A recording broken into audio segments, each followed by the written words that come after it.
बच्चों नमस्ते। आज हम कक्षा चौथी में पाठ नंबर 4 कबाड़ी वाली देखेंगे। कबाड़ी वाली का मतलब आप समझते हैं, किसको बोलते हैं कबाड़ी वाली? जो घर में बेकार चीज़ें पड़ी रहती है, चाहे वह लोहे की हो, प्लास्टिक की हो या अखबार कागज या रद्दी पेपर, उसको हम लोग क्या बोलते हैं? कबाड़ी वाली।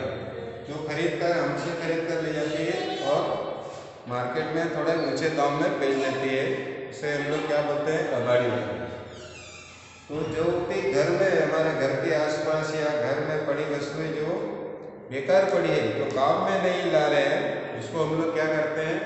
रद्दी बोलते हैं। उसको रद्दी में बेच देते हैं, उसको बोलते हैं कबाड़ी वाली। तो यहाँ पर कुछ रेट लिस्ट दी गई है, उसके अनुसार हम लोग क्या करेंगे? इसका हिसाब किताब करेंगे। इसका जो वस्तु है हम लोग बेच रहे हैं, उसमें कुछ पैसा मिल रहा है या नहीं मिल रहा है उस कबाड़ी वाली को। कबाड़ी वाली क्या करती है? सस्ते दामों में खरीदती है और कुछ ऊंचे दामों में बेचकर वह अपना पैसा कमाती है और अपना गुजारा चलाती है। तो यहाँ पर देखिए, रेट लिस्ट में देखेंगे हम लोग कबाड़ और कीमत प्रति किलो। तो यहाँ पर पहला है हमारा बेकार कागज जो है, जैसे कि हमने लिख दिया है और वो कागज कुछ काम में नहीं आ रहा है, तो उसको बोलते हैं बेकार कागज। वह 4 रुपये प्रति किलो है। कितने रुपये? 4 रुपये प्रति किलो है। और अखबार जो है, इसको हम लोग बोल सकते हैं न्यूज़पेपर। जो हमारे घर में पेपर आता है, पढ़ते हैं हम लोग, जिसमें सारी दुनिया की खबर आती है, उसको बोलते हैं अखबार। वह है 5 रुपये प्रति किलो। तीसरा है लोहा। लोहा हमारा है 12 रुपये प्रति किलो। पीतल, चौथा जो है पीतल। पीतल का भाव है यहाँ पर 170 रुपये प्रति किलो। पांचवा जो है प्लास्टिक। प्लास्टिक है 10 रुपये प्रति किलो। तो यहाँ पर ये 5 प्रकार के वस्तुओं की लिस्ट, रेट लिस्ट लगाई गई है। उसके आधार पर यहाँ कुछ प्रश्न पूछे गए हैं, उनके उत्तर आपको देने का है। तो नीचे लिखी वस्तुओं की कीमत पता करो। यहाँ पर कुछ वस्तुएं दी गई है, उनके बारे में हमें उनकी कीमत निकालना है। तो सबसे पहले देखेंगे हम लोग यहाँ पर 22 किलो प्लास्टिक। कितना किलो? 22 किलो। 22 किलो देखिए प्लास्टिक। प्लास्टिक की कीमत देखिए क्या है? 10 रुपये प्रति किलोग्राम। तो क्या करेंगे हम लोग? 22 में 10 का गुणा करेंगे, तो क्या हो जाएगा? देखिए हमारा 10 दूनी 20, 20 का 0, 80 2, 10 दूनी 20, 20 और 2 22। तो उत्तर आएगा हमारा 220 रुपया। कितना आएगा? 220 रुपया। दूसरा है ख, 23 किलो बेकार कागज। बेकार कागज की कीमत देखिए क्या भाव है? 4 रुपये प्रति किलो। कितने रुपये? 4 रुपये प्रति किलोग्राम। तो यहाँ पर देखिए 23 में हम लोग क्या करेंगे? 23 किलो है बेकार कागज। बेकार कागज की कीमत है 4 रुपया प्रति किलो। तो क्या करेंगे हम लोग? यहाँ पर 4 का गुणा करेंगे। 4 का गुणा 3 में करो, 4 गुना 4, 4 दुनिया 8, 4 क्या 12। 12 के क्या लगाएंगे? 2, 80 1। 4 का गुणा 2 में करिए, 4 गुना 4, 4 दुनिया 8, 8 और 1 9। तो इस तरह से हमारा ये 23 किलो बेकार कागज की कीमत हो जाएगी 92 रुपये, 92 रुपीज। तीसरा है 12 किलो लोहा। 12 किलो लोहा देखिए, लोहे की कीमत क्या है हमारी? 12 रुपये प्रति किलोग्राम। तो यहाँ पर हम लोग क्या करेंगे? 12 किलो लोहा और उसकी कीमत है 12 रुपये। तो 12 का गुणा 12 में करेंगे तो क्या हो जाएगा? देखिए 12 का गुणा 12 में किस तरह से तो करेंगे, 12 का 12, 12 दूनी 24, 24 की 4 हासिल 2, फिर 12 का 12, 12 और 2 14। तो ये रुपये हो जाएंगे हमारे कुल 144। 144 रुपये हो जाएगा हमारा लोहे की कीमत। अभी क्या है, चौथा जो है हमारा पित्तल। पित्तल की कीमत है 170 रुपये प्रति किलोग्राम। तो 170 रुपये में हम लोग क्या करेंगे, किसका गुणा करेंगे? देखिए पित्तल का क्या बोल रहा है,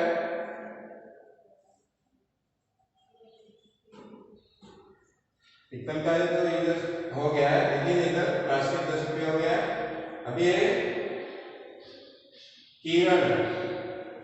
किरण नाम की औरत क्या कर रही है, देखिए किरण 1 किलो लोहा 12 रुपये में खरीदती है, लेकिन 14 रुपये में बेचती है। यदि 32 किलो लोहा बेचे तो वह कितना पैसा कमाएगी? तो यहाँ पर देखिए लोहा जो है 12 रुपये, लेकिन यहाँ पर 32 रुपये, 32 किलो लोहा,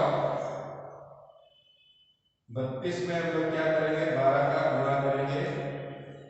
तो यहाँ पर क्या हो जाएगा हमारा, 12 के 12 24, 24 की 4 80 2, फिर 12 क्या 36, 12 का गुणा 3 में करो, 12 के 12 और 24, 32 36, 36 में 37 38।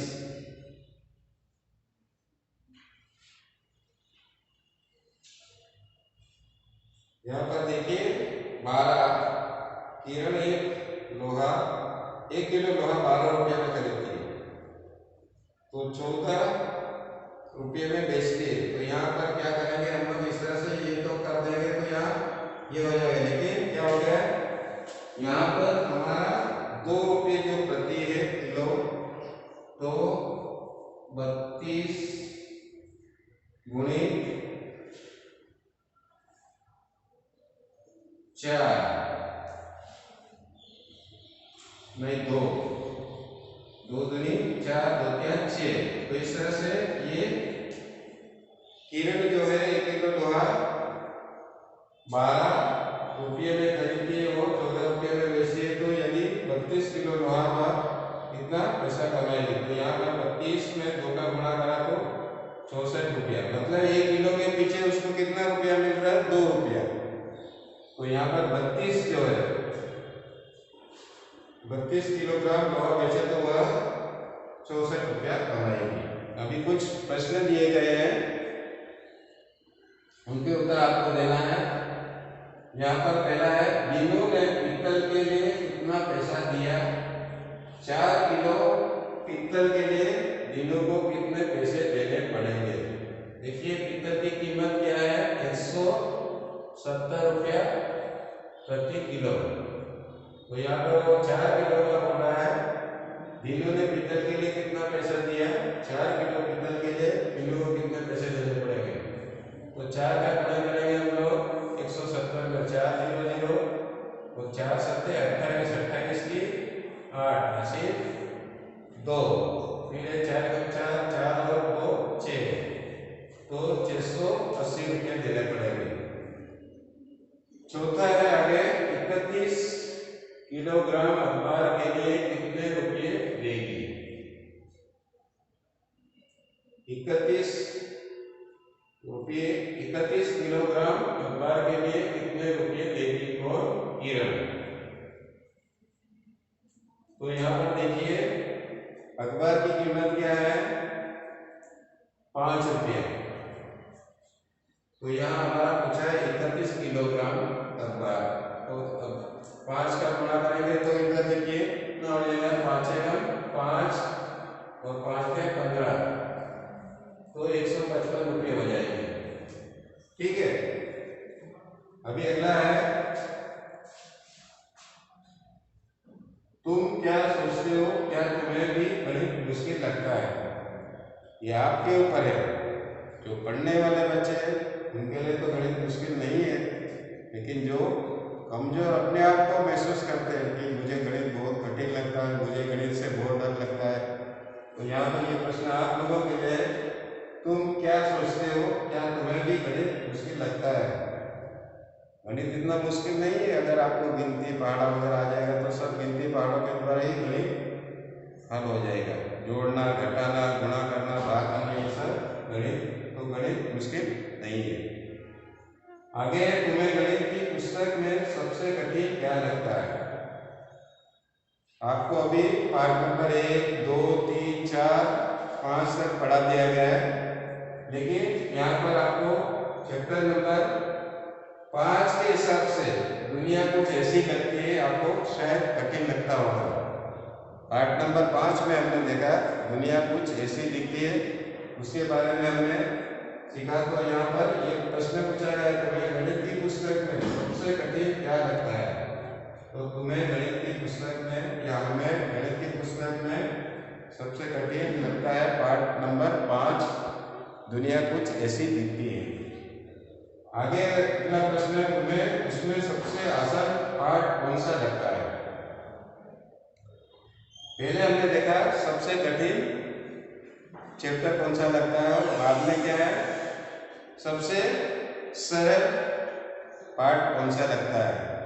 तो यहाँ पर हमने देखा था पाठ 3, भोपाल की सैर। तो यहाँ लिख सकते हैं, तुम्हें उसमें सबसे आसान पाठ कौन सा लगता है? तो उत्तर यहाँ लिख सकते हैं हम लोग, हमें